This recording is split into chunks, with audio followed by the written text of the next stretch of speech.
नमस्कार, आप सभी का स्वागत है हमारे चैनल MHRD टीचर में। मेरा नाम है अनुपम तिवारी, मैं MP में टीचर हूं। तो MP टेट वर्ग 3 के पेपर हो गए हैं, तो कुछ बच्चों के कमेंट आ रहे थे कि आपत्ति का क्या मामला रहता है। जैसे आपत्ति बहुत से लड़कों ने लगा दी है क्वेश्चन पर, तो उनके किस प्रकार से नंबर मिलेंगे, ठीक है, और उसी के हिसाब से नॉर्मलाइजेशन हमारा किस प्रकार से होगा, तो इस पर भी थोड़ी बात करेंगे। वहीं बात करेंगे कि जो हमारे ये क्वेश्चन गलत हो गए हैं, बिल्कुल तरह से गलत हैं, उनके ऑप्शन ही नहीं हैं उन चारों में से, तो क्या उनके बोनस मार्क्स मिलेंगे या उनको पूरी तरह से हटा दिया जाएगा। वहीं बात करें सही उत्तर पर, किसी ने आपत्ति लगा दी है, जैसे आपका सही उत्तर, आपने देखा होगा कि हर शिफ्ट में करीब 10 से 12 15 क्वेश्चन पर आपत्ति लग गई है।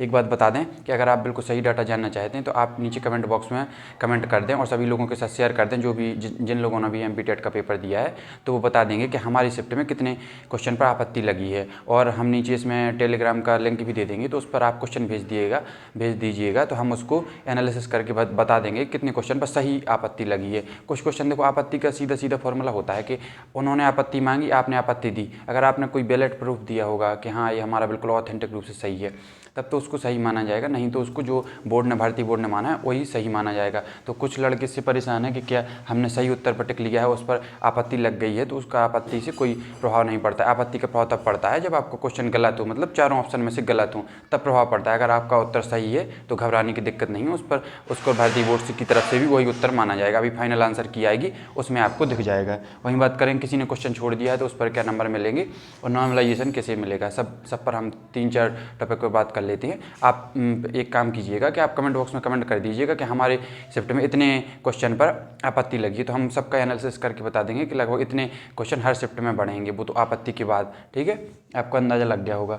अब कहें कि आपत्ति के नंबर सभी को मिलते हैं, किसी ने क्वेश्चन किया हो, ना किया हो, या किसी ने छोड़ दिया हो, कुछ भी किया हो, अगर आपने क्वेश्चन छोड़ भी दिया है तब भी आपको आपत्ति, अगर आपत्ति उसको सही है, ऐसा नहीं है कि आपत्ति बस लगा देने से, अगर वो क्वेश्चन गलत हो जाता है, जैसे एक क्वेश्चन है और उस क्वेश्चन में से चारों में से कोई भी ऑप्शन सही नहीं है या उसके मल्टीपल आंसर हैं, तो उसके देखो मल्टीपल अगर आंसर होते हैं, जैसे 2 आंसर होते हैं, तो ऐसा भी हो सकता है कि दोनों को सही मान लिया जाए। और अगर चारों में से ऑप्शन में से नहीं है तो ऐसा होता है कि उसके बोनस अंक दे दिए जाते हैं सभी को। और अगर ऐसा हो जाता है कि प्रश्न ही गलत है, प्रश्न गलत पूछ रहा है, तब भी सभी को बोनस अंक मिले जाते हैं। तो बोनस अंक होता है सभी को मिलते हैं, बशर्ते कभी कभी ऐसा होता है कि जैसे प्रश्न में 2 उत्तर सही हैं, A भी सही है और 2 भी सही है, दोनों उत्तर सही हैं और 3 और 4 बिल्कुल रूप से गलत हैं, इनका कोई प्रश्न से लेना देना नहीं है, ठीक है।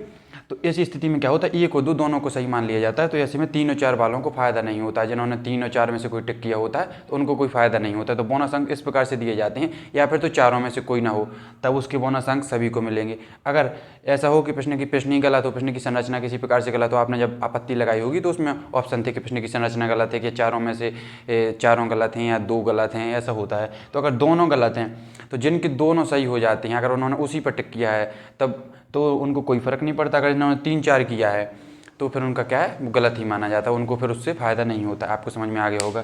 और सही उत्तर पर आपत्ति, देखो आपत्ति बहुत से लड़के लगा देते हैं, आपत्ति को कोई प्रभाव नहीं पड़ता। अगर सही उत्तर है आपका, जेन्युइन सही उत्तर है, तो उस पर आपके कोई नंबर नहीं कटेंगे, भले ही उसमें कितनी भी आपत्ति लगी। और आपने देखा होगा एक क्वेश्चन पर एक ही आपत्ति लगती है, तो उससे घबराने की कोई दिक्कत नहीं है। और क्वेश्चन छोड़ दिया आपने, भले ही क्वेश्चन छोड़ दिया हो, आपने नहीं आंसर किया हो, तब भी आपको आंसर मिलेगा, आपको उसका नंबर मिल जाएगा अगर वो चारों में से गलत है।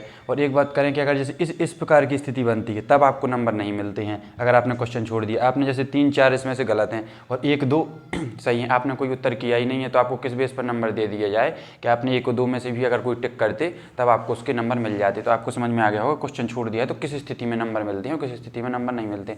आप कमेंट बॉक्स में कमेंट कीजिएगा, तो हम सारे का एनालिसिस करके पूरे जो इतनी शिफ्टें हुई हैं, 20 दिन पेपर चले हैं करीब, तो 20 दूनी 40 शिफ्ट में हुए हैं, तो जितने भी आपको हमको डाटा मिल जाएगा उतने का हम पूरा एनालिसिस करके बना देंगे कि लगभग आपत्ति के बाद कितने क्वेश्चन हमारे इसमें बढ़ जाएंगे, मतलब इसके बोनस अंक के मिल जाएंगे। जो नॉर्मलाइजेशन होगा वो तो अलग प्रक्रिया है, लेकिन हर शिफ्ट में इसी के आधार पर कुछ ना कुछ क्वेश्चन बढ़े। ऐसी कोई भी शिफ्ट नहीं है जिसमें आपत्ति ना लगी हो, जिसमें कुछ क्वेश्चन गलत ना हो। क्वेश्चन हर शिफ्ट में गलत है, आपत्ति तो जैसे 10-12 क्वेश्चन पर लग गई है, लेकिन हर क्वेश्चन में 3 से 4 या 5 क्वेश्चन तक आप मान के चलो कि हर शिफ्ट में लगभग एवरेज बता रहे हैं कि ये बढ़ेंगे ही बढ़ेंगे। उसके बाद नॉर्मलाइजेशन लगेगा, किसी के घटेंगे किसी के बढ़ेंगे। हमने इसमें चैनल में वीडियो बना दी है कि कौन सा शिफ्ट हार्ड थी और कौन सा शिफ्ट लो थी। वहीं बात करें नॉर्मलाइजेशन की, जो हार्ड शिफ्ट होती है उसमें करीब 10 से 15 नंबर तक नॉर्मलाइजेशन देखने को मिला है, जो प्रीवियस ईयर में देखा गया है वहाँ पर। और जो मॉडरेट लेवल की शिफ्ट थी उसमें भी 6-7 नंबर देखने को मिले हैं। और जो ई शिफ्ट होती है उसमें या तो घट जाए या 1-2 नंबर ही बढ़े। ठीक है, ऐसा हो सकता है।